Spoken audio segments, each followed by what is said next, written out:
اب ایک حدیث نبی صلی اللہ علیہ وسلم کی صحیح بخاری 1403 خاص طور پہ ان بہرے اور اندھوں کے لیے، آج کل الحمدللہ سائنٹیفکلی اس کو برین لینگویج بولتے ہیں نا، جس میں لوگ ایسا انگلیاں لگا کے پڑھ لیتے ہیں، لیکن دل کے اندھے کے لیے کچھ بھی نہیں ہے سوائے اللہ ہدایت دینے کے.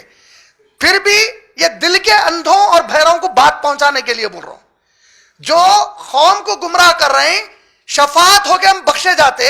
محمد صلی اللہ علیہ وسلم صحیح بخاری حدیث نمبر 1403 میں فرما رہے ہیں، 1403 صحیح البخاری، محمد صلی اللہ علیہ وسلم فرما رہے ہیں قیامت کے دن کیا ہوں گا؟ بول رہے ہیں محمد صلی اللہ علیہ وسلم قیامت کے دن، قیامت کے دن یہ ہوں گا کہ میرے سامنے سے میرے امت کے کچھ ایسے لوگوں کو لے جایا جا رہا ہوگا جن کے کاندھوں پہ سے اونٹ دلے ہوئے ہوں گے، کسی کن بکرے دلے ہوئے ہوں گے، اور ان کو عذاب کے لیے لے جا رہے ہوں گے، میرے سامنے سے لے جائیں گے، اور میرا امتی میرے کو دیکھ کر کہے گا یا رسول اللہ میری شفاعت کیجیے.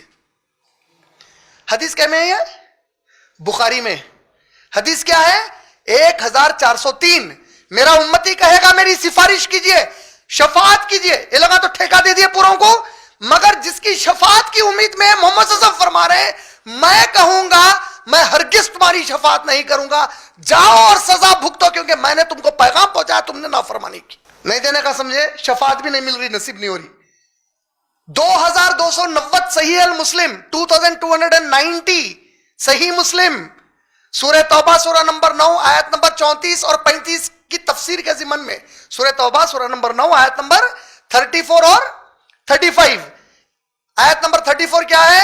اللہ فرما رہے ہیں یا ایھا الذین آمنو، اے مسلمانوں، یہودیوں اور عیسائیوں میں جو علماء تھے ان میں کے اکثر علماء چور تھے. مال کی چاہت میں یہ لوگ اللہ کے احکامات کو بدل ڈالتے اور اللہ کے راستے میں خرچے نہیں کرتے تھے. بول رہے قرآن کی آیت ہے. مسلمانوں کو مخاطب ہو کے کیوں بول رہے ہیں؟ کہیں نبی کے جانے کے بعد تمہارے پاس ایسے نہ آ جائیں. سمجھ میں آ رہا؟ اور یہ لوگ انسانوں کو، دوسروں کو اللہ کے راستے سے رکاتے تھے. بول رہے کوئی اللہ کا کام کر رہا تو برادرز کے فتنے یہ وہ بلکہ بھی رکاتے، تو یہ لوگ رکاتے بھی تھے. تو اللہ تعالیٰ کیا فرما رہے قرآن میں؟ جو یہودیوں اور عیسائیوں کا علماء تھے وہ لوگ کیا کرتے تھے؟ مال کو کنجوسی سے جمع کرتے، لوگوں کو اللہ کے راستے سے رکاتے. آیت نمبر 35، جو مال انہوں نے نہیں خرچہ کیا جو خرچہ کرنے کا اللہ نے حکم دیا تھا، اب ہم قیامت کے دن اس مال کو جہنم کی آگ میں گرم کریں گے، اور اس کے ذریعے سے ان کے پیشانی پر، ان کے پہلوؤں پر اور ان کی پیٹھ پر چرکے دیں گے. بولے قیامت کے دن چرکے کیسے دیں گے؟ تو حدیث آئی اس کے لیے صحیح مسلم کی. اللہ اکبر، اللہ کی پناہ ہو. 2290 حدیث نمبر کیا ہے؟ اللہ کے نبی فرما رہے ہیں قیامت کے دن جہنم کی آگ میں وہ مال کو گرم کر کے لایا جائے گا. پیشانی پہ مال کو چپکا دیں گے، ایسا پہلوؤں پر چپکا دیں گے، پیٹھ پر چپکا دیں گے. کہاں ہو رہا ہے عذاب؟ کہاں ہو رہا؟ نہیں، میں وہی سمجھتا تھا ابھی تک. محشر کے میدان میں 50,000 سال تک ہوں گا بولے، اور اس کے بعد اللہ ان کے لیے جو فیصلہ کرنا ہے کریں گے، چاہے انہیں جنت میں بھیجے یا جہنم میں بھیجے.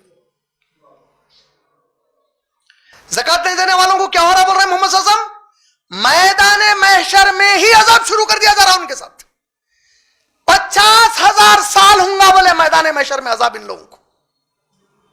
اس کے بعد اللہ جو چاہے ان کے حق میں فیصلہ کرے، چاہے جنت میں بھیجے یا جہنم میں ڈالے. اللہ اکبر. سمجھ گئے آپ لوگ زکات کی اہمیت؟